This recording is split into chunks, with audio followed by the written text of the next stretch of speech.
Yes, yes, yes. Good to be here. It is good to be here. Now, have you done anything kinky in public? Have you done anything kinky in public? A lot of people are doing kinky things in public. They may be doing it right in front of you and you don't even know. Is it right? Is it wrong? What should we do to keep it safe, sane, and consensual? Everybody. Everything we talk about tonight is between consenting adults. We're adults. This is a lifestyle. It's a culture. We like to do things safe, sane, and consensual, legal, specifically. Please don't judge.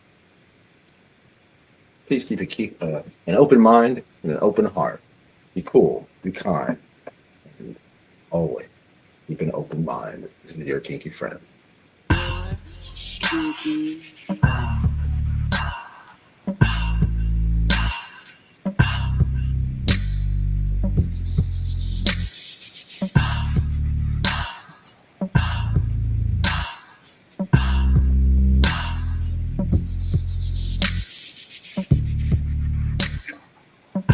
Tonight we're talking about public kink. Public kink. Okay, so let's just define public kink. Mistress Claudia, I don't know if her visual's not there, but I hope she can hear me. Let's define public kink. What does public kink mean to you personally? Before you answer, I'd like to say what it means to me. Being kinky in public. Simple as that. And there's different levels. There's different levels of it, right? So let's start out with that. Sure. Anna, what does public kink mean to you personally? Yeah, I'd say it doesn't even have to be an open display, actually, but so it doesn't have to be open. It can be clandestine. It can be completely hidden. But practicing a kink in public, and so yeah, it could be visible or invisible to onlookers. But I think specifically what I would define it as is deliberately being in the kinky mindset, like, thinking in that kink way. Not just like, oh, I saw something that aroused me, I came upon it, and so on. Unless you specifically act on it in that moment, like, oh, I saw these pair of shoes, and then I bought them, and I went into my car in the parking garage, and I stroked off with them. Then you're doing kink in public. But just seeing the shoes and getting aroused, that's not kink in public. Like, it has to be you set out to do this kind of thing. Mr. Sophie, what does public kink mean to you personally? I think it's one of those sort of areas whereby it's really risque, but then there's sort of a few benefits to it as well.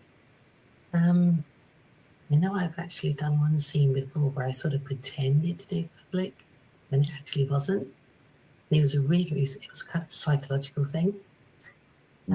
Because what actually happened was this guy, he actually said, oh, I want to go outside, I want to humiliate myself. So what I did was I actually took him into the kitchen area where there was an open window. So you could actually hear the sounds coming in from outside, but you weren't actually outside. Because he was completely blindfolded, you couldn't tell the difference. So, it taps into the, like I said, it's just little tips and tricks like that. But when it actually comes to like open spaces and things like that, I feel that, to some people it's the greatest kick on the planet, but to other people it's really risky. Because anything can happen. When you're in a dungeon setting, you can control the situation. No one's going to come in because that door is locked. When you're out in public, the dynamic, it totally changes. So yeah, that's my take on it. So I have some notes, right? Let's see if you define public kink. Oh, it's just Claudia's back with some sound sheet. Mistress Claudia. He's loading in. Let's see if this happens. Hey. Mistress Claudia. Hey, how you doing, Mistress Claudia? You're just in time to answer the question. What does public kink mean to you personally? Was that directed at me? Yes, Mistress Claudia. Sorry. The sound and the connection is a little off. No worries. Yes. So I have Starlink because I live in a very rural area, and I'm pretty sure it got struck by lightning because satellite blue is God. got a new one, but I haven't had time to put it up on the roof. Anyways, so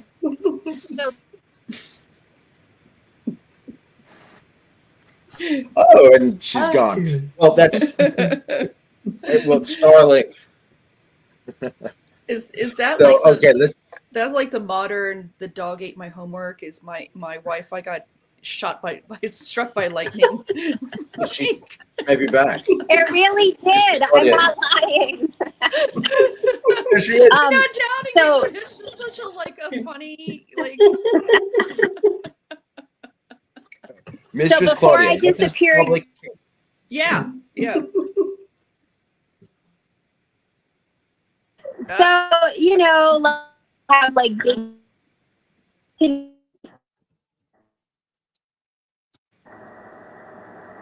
What a looks like dumb she's- connection. I don't know if you can hear me or not, but I can hear you now. maybe not. No. Am I there? Yes, I can hear you. No. Okay. It's all right. Well, Thank you, for, maybe thank you, Mistress Claudia. let's try and get out and come back in. No worries. Thank you very much. We'll keep it going. So let's talk about first experiences. Oh, wait, before we do that, let's see what is it? Is this public kink? This is what I thought public kink was. First thing that came to my head was, honestly, so the editor of my book, right, was writing a book about writing this book, right? And one of the first times I met her, right, it's wonderful. It's one of the first times I met her, I took her to a park, and I know that she always liked outdoor, being like outdoor sex and public sex and like that. And she never really did it. She was never, So after dinner, walking in the park, I kissed her. And there's a bench there. So I decided to go down on her right then and there at the bench in the middle of the park. And there's like people like it's late. It's late. So it's not like 3 in the afternoon or this is like the park's about to close. Wait, how old were you? Right? Oh, I was in my 30s. Okay. All right. Okay. I think yeah. Okay. Yeah, this is when I wrote Not this. quite high school then. So that makes me think, and it was incredibly reckless. Let's put it that way. Incredibly reckless. That counts. That's a public affection. Then there's something that I love called Femdom Fridays. When I was a suit and tie, I used to be a corporate zombie. Anna, I used to be a corporate zombie, and yeah, suit and tie all the time. And just like now, right? Every Friday, I would have to wear something like this under my suit and tie and then I would have to take pictures and timestamp the pictures, right? Yes. Yes. To my goddess at the time, right? Mm-hmm. Yeah. That's how I don't do. do that. Yeah, that's how we do. I was forced to do it. It was. No, Oh no! That's public, right? Would you? Because I can get it. Because someone who does that, I can get caught anytime. Right? You can get caught anytime. You get fired. You can get arrested. Something like that. Bad. Get in a car accident. It's that old you have to wear clean underwear Yeah. because what if you get a car accident? Yeah, buddy. You're Then way beyond then that. I was thinking of. I have this note here. Stairway fun. I wrote about this. I wrote an article about this too, and basically, yeah, I used to. I read about it in here too. Liana was a woman. I was a corporate zombie. Anna, I was a corporate zombie, and so I would wear the suit and tie, and in the stairways of these big corporate office buildings, I would finger this woman all the time for lunch, basically, while people were walking up and down, and I'd hold her and console her because we'd pretend that I was consoling her, like Oh my died. god. And then, I'm like, it'll be okay. She's in a better place now. Meanwhile, my fingers are inside it. Like one of my thumbs on my clit, my two fingers are upstairs. You know, Well, and part of her was weeping at least. So that counts, right? Comfort. And then, so I was telling people about this show. People about this show at the Manor. Shout out to everybody at Mischief Manor. Woo. And it reminded me of Cherry and her sissy. Cherry and her sissy. Cherry was frustrated. She just told her sissy to jerk off in the parking lot of like I think it was like an Arby's or something. Or something. Or a Starbucks or something. Only the most glamorous locations. Yeah. So that's public kink. So those are all memorable experiences. What is the most memorable first time experience you have in incorporating kink into a public place? Let's start with Sophie. It was actually during it was one of those sort of outdoor places, because this client that contacted me and said, I want to go through a kidnap. I want to go through an abduction. And I thought, I get these all the time. And I thought, okay, how serious is this guy going to be? Mm-hmm. And then all of a sudden he hint drops. And he then says, oh, but I want to go into like this forest and like tied to a tree where everyone could see me. And can you speak up a little bit? This is Yeah, sorry. Yeah, that's okay. And then this guy, right, we had to then take him to this forest area and just actually physically restrain him to the tree. And the problem is that I chose wrongly, because the tree was huge and he couldn't get his arms around it. Oh no. Oh no. And, you know, it was just, and I literally started thinking, you know, it wasn't dark or anything. You know, I mean, sometimes you could probably get away with it in the wintertime, you know, because it gets darker earlier. But this was like, I think it was like in August.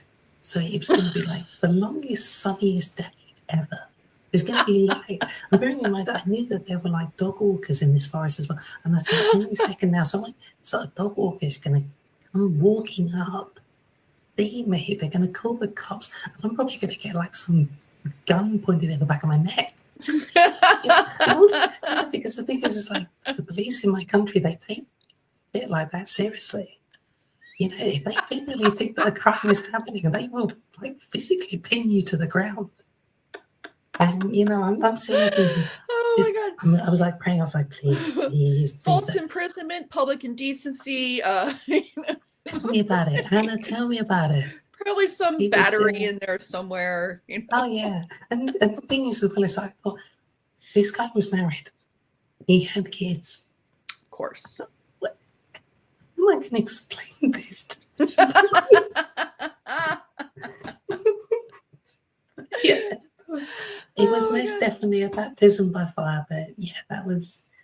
I did actually eventually get into the tree, and I came so close because I'd sort of chosen a part where there was like this bush around where the tree was, and I'm so glad that this bush was there, because if it hadn't been, this sure dog he was walker come up. Yeah, this dog walker literally came. It must have been within like 20 yards of this tree. Oh Jesus! Easily audible, easily within audio range. And I thought you couldn't get it. And I was literally sitting there just praying. I was almost like hitting the deck. Literally going, don't, please don't, please just carry on walking, just carry on walking. And thankfully they did walk past, and I was able to carry on.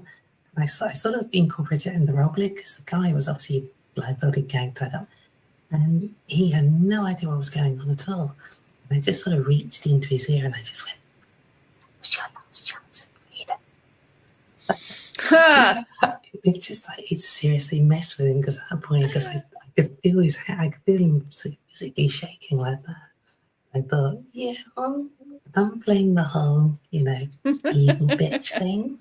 So yeah, that was that person could have saved you, but yeah, that's wicked. I love it. He was barking with the dog. Sorry, it's a pun again, you know. Oh my god. I should have a caption on it that said pun queen or something, you know. Anna, Yeah. what is the most memorable first time incorporating kink into a public space? First of all, I saw Sestra's name pop up. Hi, Sestra. Sestra, I love Sestra. Hi, Hi, Sastra. Sestra. That is okay. First time, memorable first time incorporating kink. Okay, I guess you could count this. Yeah, I guess so. Oh well, actually, right. Okay. I did think of some, and one memorable first time was way back when I was I think I was like 20 or 21, something like that. Yeah, I think I was 20. Because I got it, I was meeting this. I met this woman. I don't remember how, but I went to meet her, for date at this. She was a little older and kind of this like, kind of sassy, whatever. Anyway, so we met at this bar club place in downtown Baltimore, a place that I'd never would have normally gone on my own because it was a very like kind of, meat market, like basic kind of place, and I was like, all right, whatever. And I went and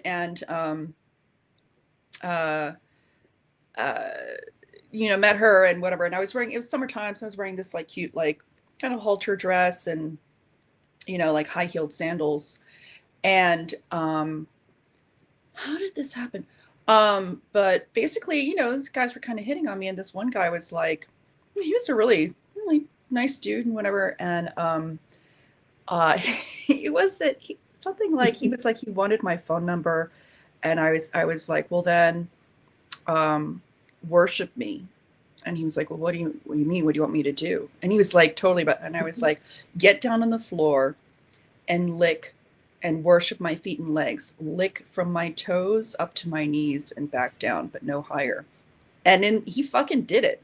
He got down, he like jumped down to his hands and knees and started just like no shame in his game. He just started like just worshiping my feet and legs, people walking by. And I literally just stood there with my hands on my hips, like, yeah, that's right. Yeah, you love this, don't you? Yeah, uh-huh. And this is like a meat market kind of place, right? Yeah, this was all about like the dudes being masculine and the women being like, size 2 basic bitches, basically, right? And I'm just like, they find me. I don't know. But yeah, it was pretty fun to be like in this super, kind of basic bro-y sort of atmosphere. This guy was just like, yeah. And I was like, yes. I was so proud. Because yeah, this was a little bit of my flavor in a place that was not, really my flavor. But I've had a bunch of other ones of like with different people and different kinks, different circumstances. Well, let's talk about crowds because let me ask you this. What do you prefer in a restaurant? Exhibitionism or the subtle power dynamics? Before you answer, we're talking about I interviewed Madame Sadist. Before she was Madame Sadist, she was Lady Masochist, and she was a sub, hardcore power bottom.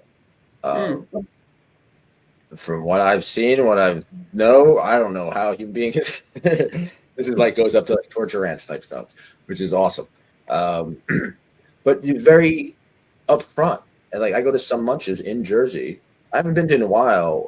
That I've seen this, but every once in a while you see like a full-on sissy maid, like like looking like Little Bo Peep, or something, right? Or Lady Masochist, for example, when she was, her master or her dom would bring a stool that was lower than he was, and she would sit like that. So, what do you think is better, like on exhibitionism exhibitionism or the subtle power dynamics, when it in a restaurant setting? I really love subtle power dynamics. Same. I mean, I guess it depends on where you are too. Like, if I'm in a place where the staff, where I'm a regular and the staff know me, I will push it a little bit, and they'll be like, oh yeah, no, that's her, she's cool. We know her. Like, I'm not gonna, like they know that I have boundaries, but they also know like who I am and what I'm, they know I'm a dom and that kind of thing. But if I'm in a nice, I love actually the subtle power dynamics and the hidden kink in a nice place, like, going to a nice steakhouse and wearing something, or like one of my favorite things to do is be in a really nice restaurant, or, someplace where I don't want to put on a public display, but if I can manage this, I will take, like, I'll drink my water, like if they have a short glass, and I'll take it with me into the bathroom, fill it, bring it back. And, and this works really well if you're well hydrated, because then it just looks like water, But, as casually as I can, I'll bring it back to the table and give it to him, as his dessert wine or something. And it always goes over really well. But I don't know what I would do if somebody actually stopped me and was like, you can't take glasses. I don't know. If somebody were like, what is that, you're carrying, or, just if somebody even just kind of were like, why is that, why is that glass full of yellowish liquid, or, just, I don't know. But the whole thing, of course, is that, like, oh, nobody knows, nobody's looking, and, whatever. Speaking of restaurants, what? I was just going to say, if you gave someone some amber liquid in a bottle, you could say, it's my juice box. Yes, it's true. Speaking of restaurants, has anyone ever seen the movie Nymphomaniac directed by Lars von Trier? Ooh, I haven't seen that yet. No, I can't say I have. Okay. Well, it's not a kind of very happy movie. Lars von Trier, that's what you I would have thought with a name like Nymphomaniac, it wasn't exactly going to be full of bunnies. Yeah, well, there's this like scene Shia LaBeouf in that or something. And that brings me up to my next point. So there's a scene in this movie, and here I am. So I'm dating. Like, I'm just starting to get involved with Sunshine. Like, and she's really saving my life. She got me out of a horrible situation. I'm falling madly in love with her. And I love movies. And we start watching Nymphomaniac by Lars von Trier. We start watching all the classics: The Preaching to Perverted, Personal Services, The Story of O, Venus and Fur, Matrice, all that stuff. That's a great one. But there's Nymphomaniac, right? And there's this scene, and it's kind of douchey because it's Shia LaBeouf doing it, and the way he says the word cunt is just like trying too hard, I guess. But anyway, so he's at this table, and he's like, I want you to take the spoon and shove it up your butt, basically slide it up there, and she ends up taking all the spoons and just putting up all in there. And then Udo Kier, the waiter, comes up. He's like, and he's like, can we have more spoons? And she ends up walking out. Oh my God. And then you hear clink, clank, clink, clink, clink, all of it, And it's this kind of playfully obnoxious, beautifully romantic scene, Absurd. Yeah. So that's why that inspired us to call ourselves the Spoon Thieves. So be on the lookout for our new book. I love that. What a great term of endearment for each other, right? Hi, my little spoon thief. Oh, that is so. Oh. Why don't they just call you the cutlery thief of New Jersey? No, that spoon thief sounds sexy.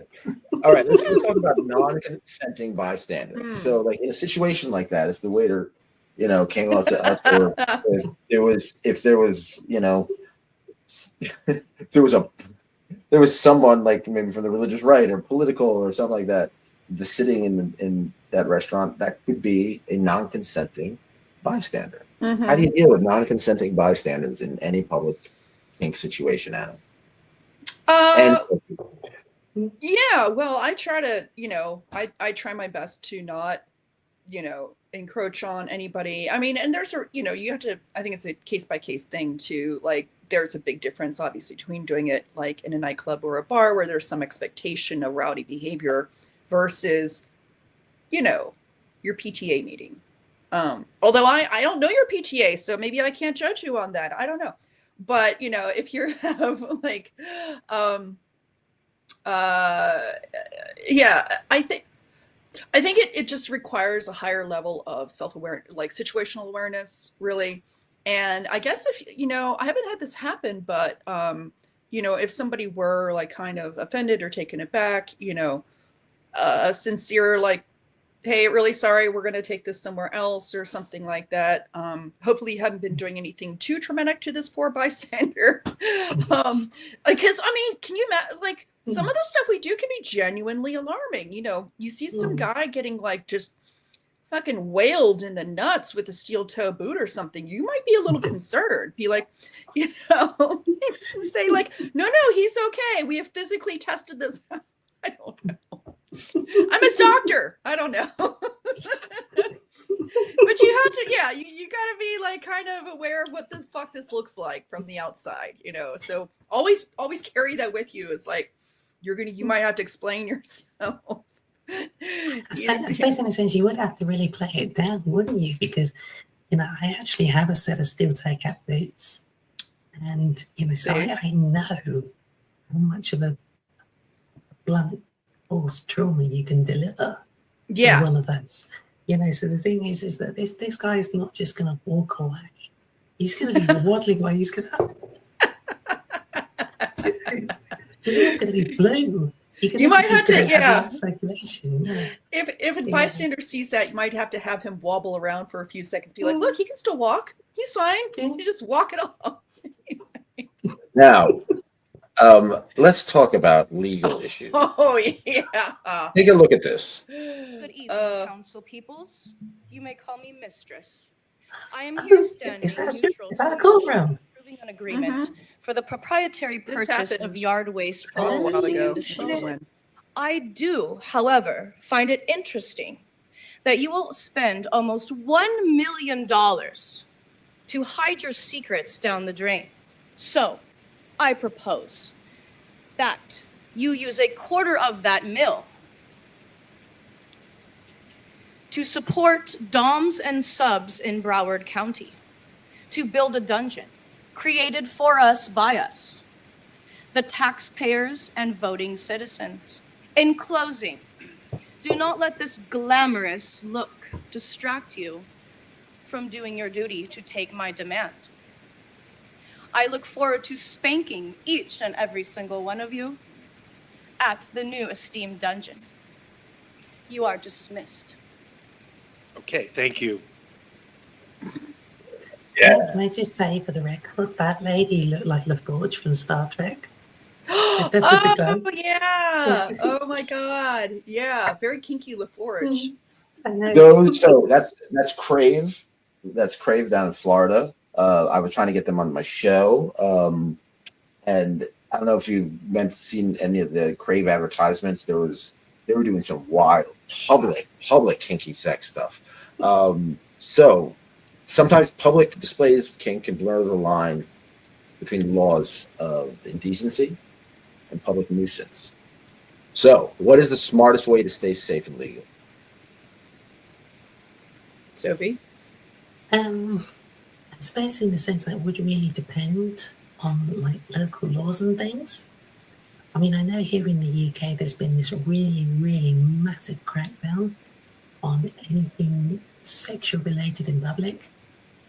I mean, even online, even just in places like, Facebook and X and Instagram and places like that, everything's almost imploded.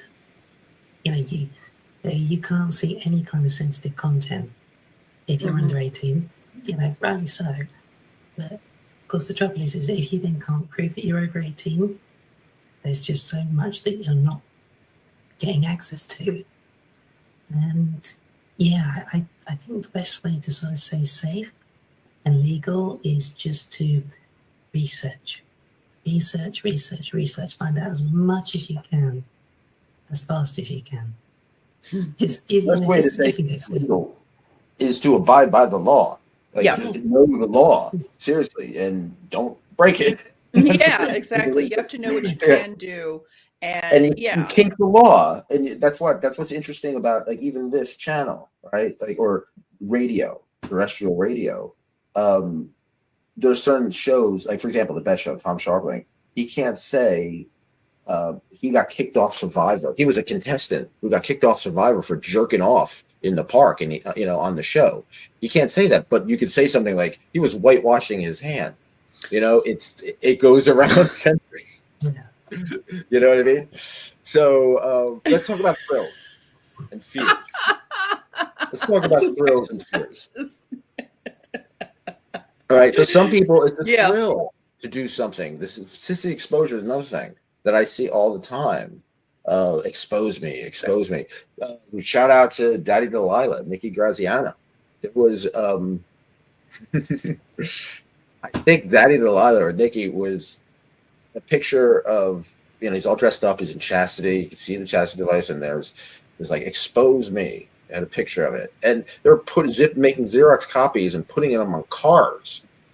Just like on a car, on a like a flyer that you do something. Would you like something like that? Is that considered distributing pornography? Is it what's the law with that? Where does that fall under? And what kind of thrill do you get from being exposed? There is actually an interesting bumper sticker I did see once on the back of a car. It actually, the words literally actually said, "My other office is a dungeon." And I thought, well, if you think about it, that is actually almost covert kink, but you would get a thrill out of it. Because it's only people who are actually in the kink community who would know what that means. I mean, and it could be taken as hyperbolic, like, oh, I'm a wage slave, haha. You could still, you could argue in court if you had to that this was simply a figure of speech or something, So if you drive by an elementary school and they're like, oh, and be like, hey, I was just using a figure of speech. All right. So let me ask you this: what is the biggest adrenaline rush you've gotten from being kinky in public?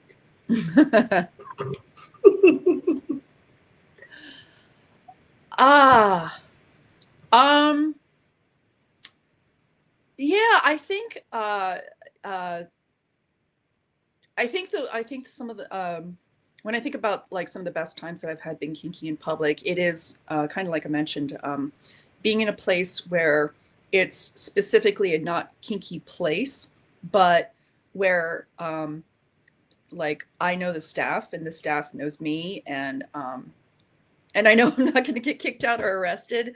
So, I feel that kind of like luxury of being safe, being given a space to kind of like, she's kind of, just don't watch if you don't want to watch. Knowing the people involved, and like almost pretty much has consent for everybody. Yes. So that gives you power. Yes. Absolutely. It's almost like it's the whole place. Like, it's almost like I've like rented the restaurant for my birthday or something. It's like, I can do what I want and I'm not going to get into trouble. And you were talking about boots last week. Did you ever make someone suck your boot heel in public? I'm sure I have. I have to think about it though. I haven't quite got that far yet, so yeah, count me out. Yeah, I've definitely like I've done some like the bitch boy that I broke up with all dramatically, and like fucking his mouth with my fingers, spitting in his mouth, slapping his face, like we're having nice cocktails and whatever, we're in a like booth and whatever, and I'm in a booth, all tucked in. I'm like, I look around and then I'm like, yeah, but kind of, and he, what he did You slapped the shit out of him. I slapped the shit out of him, yeah. And I was just like, I pulled him close and I was just like, spitting in his mouth and talking shit to him. And then he did love my feet, so I did have him or let him, suck my toes and so on. Yeah, he loved boots too. But yeah, so it's kind of like if you, it's kind of like you, Nick, like if you'd been sitting 20 feet away or something, it would just be like, I had my hair down. So this is an advantage to having long hair too, is you can like kind of conceal your face and his somewhat. So it would look like we were like, being intimate or even kissing or something. And meanwhile, I'm just like, just like, That's good. So wait, you were across the table. No, we were like, having like in a kind of corner sate sort of thing. So here's the table, and then we're kind of sitting like sort of next to each other. Oh yeah. Oh, okay. So did you use your left? Was he sitting on you on the right side or the left side? He was sitting on my left side. I'm trying to get a picture in my head. So you're one of those tables. There's both sides left. So what do you use? You use your right arm? Yeah. So I'm right-handed. So like, I kind of like pull him in with my left. And then, so with my right hand, I'm slapping him and like prying his mouth open and, stuff like that. Now, on a night like that, do you give a bigger tip? Yes. So, right? Yeah. Etiquette dictates that. Oh yeah, definitely. I'm like, oh, thank you for your discretion and your turn. Yes. Like, yeah. Yes. Thank you for being In my cool. country, that's called hush money. Yeah, Right. that's right. So, with that being said, how do you manage the fear of judgment or exposure? When because like you said on the tip, you just pay the person off. But sometimes you don't have money because a lot of kinky people are broke. Yeah, that's true. But a tip is just one way to express like, extra politeness or consideration. Like, if you're like making an ass of yourself, then people are not going to be as forgiving. But if you're like, hi, if you're otherwise, personable and polite and just, putting across that otherwise you're respectful, if then that person A will probably feel less judgmental of you, and B probably be less likely to, call the cops or whatever. I think, if you seem like a conscientious person, that person, if they are disturbed, then they feel like they can like kind of speak up to you more or something. If you're like, yes, I'm going to do something, you don't have to tell them right away, I guess. But yeah, if you're like, okay, oh, that person's doing something weird. Oh, that person's doing something really weird. Okay. All right. All right. That's too weird for me, versus that person needs to be stopped because I don't like them. There's a difference there, Now, these days, I'm not as wild anymore when it comes to public. Mm-hmm. I like the artistic obstruction, the romantic artistic obstruction of the fact that we kind of shouldn't do it. And so if by hiding it and being like, subversive about it, makes it even cooler, in my opinion. Mm-hmm. So what do you like, the subtle or the bold expressions? Subtle, like a subtle collar maybe, or a ring or something that, like, if I see a tattoo of a spade with a Q in it, that says something to me, right? You know what I mean? Yeah. Or Sophie. there's stuff like full on pup play, right? Full on pup play where people are spending a lot of money on outfits, and it's obviously that's a kinky person pretending to be a pup. It is what it is, it's undeniable. A little collar, a little ring, or something like that, or even a tattoo that goes under the radar. What do you prefer, and why? Subtle, definitely the subtle effect. And Yeah. I will be honest, there is an advantage to being subtle with kink. So hear me out, because I actually got a long time ago. I got this radio controlled device, like wireless. It's a chastity cage, Mm. and I had the remote in my hand. I mean, the remote's only about very sort of big. It's not very big at all, and you can actually send electric shocks remotely through the chastity cage while in public. Oh. So the thing is, so to everybody else, it look like I'm like kicking someone under the table, and in actual reality, I'm sending shocks to their balls. Oh, that reminds me of a story. Okay. This is actually, this was I was thinking about her recently for some reason, probably because of all the kink talk we're doing.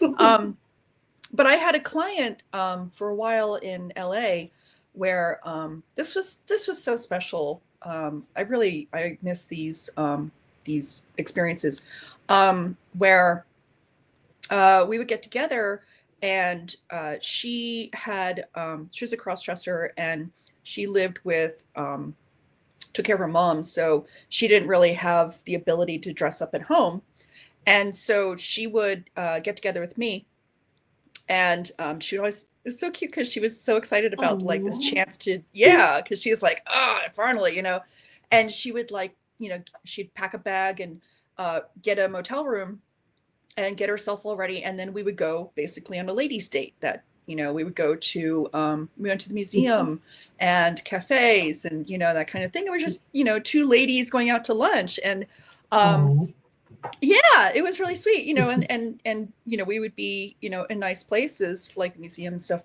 and really helped her feel comfortable to have me with her, like going into the ladies' restroom and that kind of thing. And but we would do sometimes, we would do like, oh my god. So one time she wore a remote control, I think it was just an egg. I don't think it was the chastity device. It was like an egg. But I flicked it on at moments. Like one time I flicked it on like while she was ordering lunch. And I was just like, that's good. That's good. She was good. She, for the very slightest pause, and then when the server went away, she's like, and I was like, but another time, this was so funny. She tied like a line of fishing line, a length of fishing line, like to I think it was our chastity cage, and she was wearing this like knee length like gray wool skirt, just very like proper, but she had this invisible line like trailing out the back of her skirt, and I held the other end of it. She gave me the end of it like when we went into the museum. And so like basically she had this pretty much invisible leash, and she could not walk more than like 3 or 4 feet in front of me without the back of her skirt raising up and exposing her. So It's public humiliation 101. Brilliant. Yeah. I love it. So it was, instead of her wearing like this very obvious like chain around her neck or something, she was on a very short, virtually invisible leash. And she had to be very aware, if I stopped walking, she could go probably another foot or so without realizing that her skirt was being hiked up. So she had to be very aware of where I was. And I did stop a few times. And she was, so we're going along looking at these paintings and stuff, and she's just like,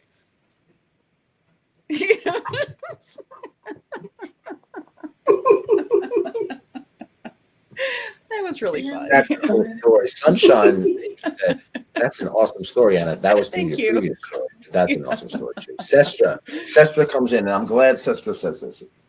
Non-consenting bystanders is why I'm a lot less reckless than I used to be about public. Mm-hmm. There's a lot of talk on the Fed, not exposing things to bystanders. And I agree. I don't force my kink on anyone. Yeah. Someone who's very kinky and very hypersexual, I don't want to come across as a person who's just like, kink. Like a lot of people, their kink is not my kink, and my kink is not their kink. And I certainly don't want to force anything on anybody because it's not consensual. Right? I think that stems from public play as well.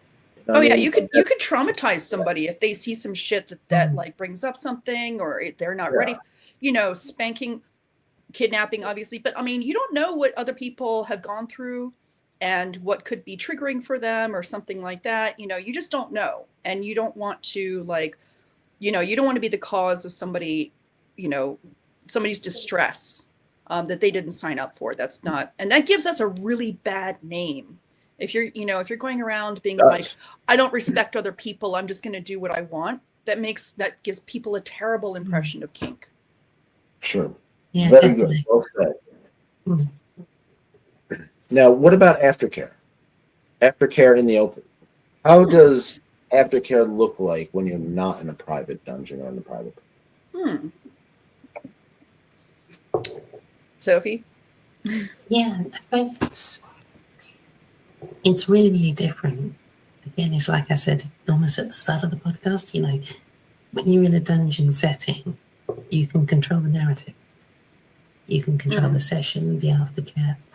You know, if you come across something in public that maybe you weren't expecting, you know, it can have a real knock-on effect, not just with the sub, but also with you as well. So, you know, you almost want to do like a form of self-counseling a little bit. You know, it's almost like you don't just want to have a safe word, you want to have like a code word as well. You know, so the thing is that the sub will know that when they hear that code word, that's the end of the session. So, you know, you could still be acting normally, but you know that you're now no longer under, you know, session conditions. And you could also imply that at the start of the session as well, to say that when I say this word, we're now in dom and sub. We're not, you know, male and female in public. So yeah, that's the way I'd say. And definitely I'd say have a longer conversation with them afterwards, so that they don't feel let down. They don't feel like they've just been, you know, traumatized and then told, oh, by the way, go off and do these things. You know, just go away and just pretend nothing's happened. You know, in any other setting, that person would need counseling. You're like, after all the shit that I do to you in any other setting, you would need therapy. I know, I have actually joked with people before. I mean, it's true, you know. Well, the thing is, I always maintain to people, I always say that, look, I'm completely nuts anyway. I'm just crazy. And I do remember turning around to this guy once. I remember I was doing this teaching job. I turned around to my immediate supervisor and I actually said, you know, this guy's going to need counseling by the time he's finished with me. And it just, all I got back from my boss was just a load of laughing emojis on WhatsApp. So yeah, he was like, and then he made a comment later on where he then said, no, trust me, Sophie, you are the sanest person here.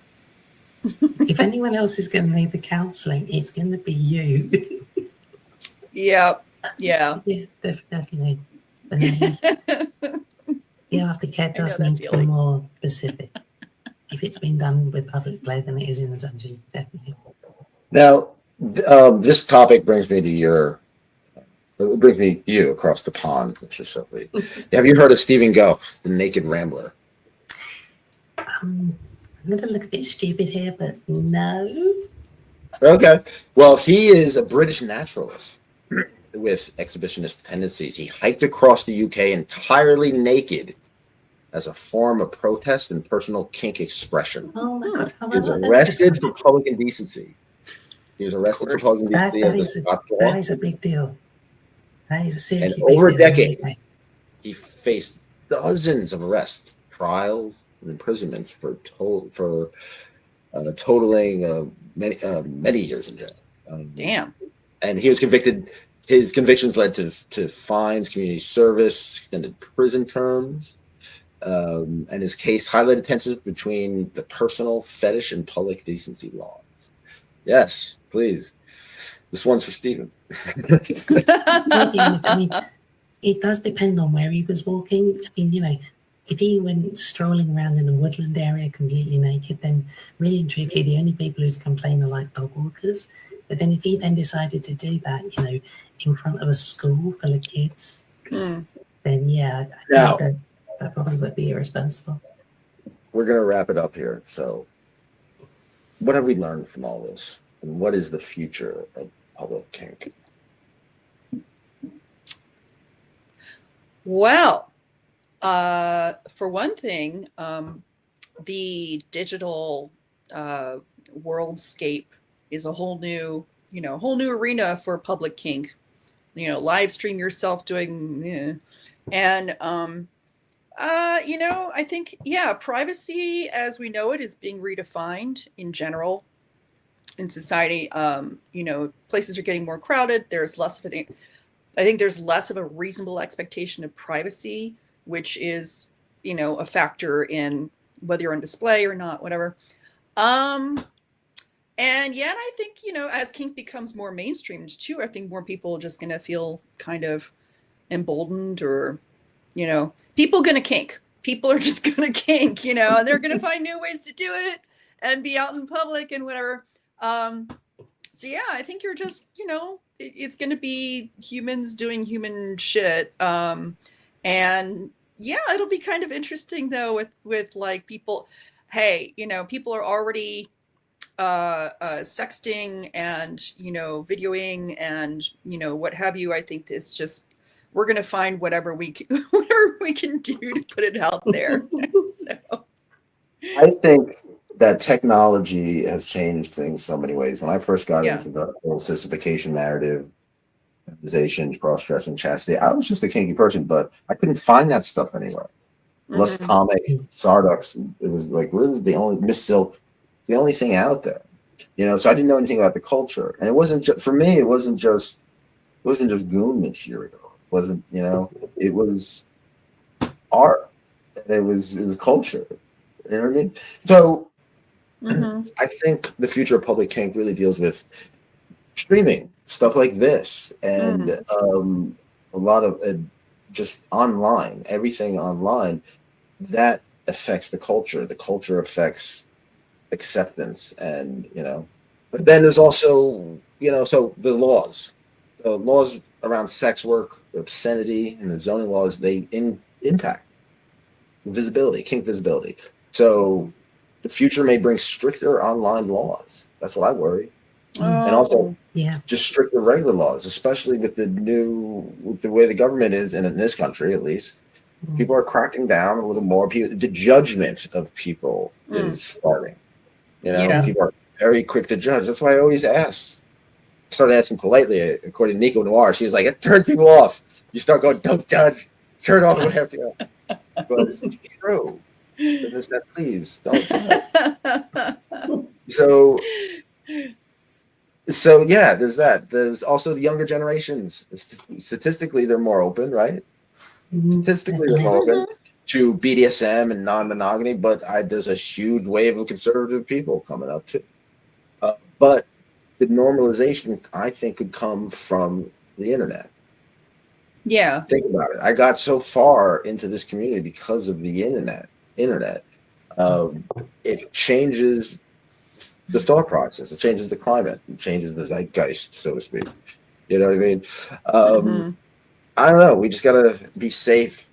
We gotta be safe and consensual. That's really the thing. Keep those in mind. Safe, sane, and consensual. So don't do anything crazy out there in public, everybody. Please. Let's keep it safe, sane, and consensual. We don't condone public kink that is non-consensual.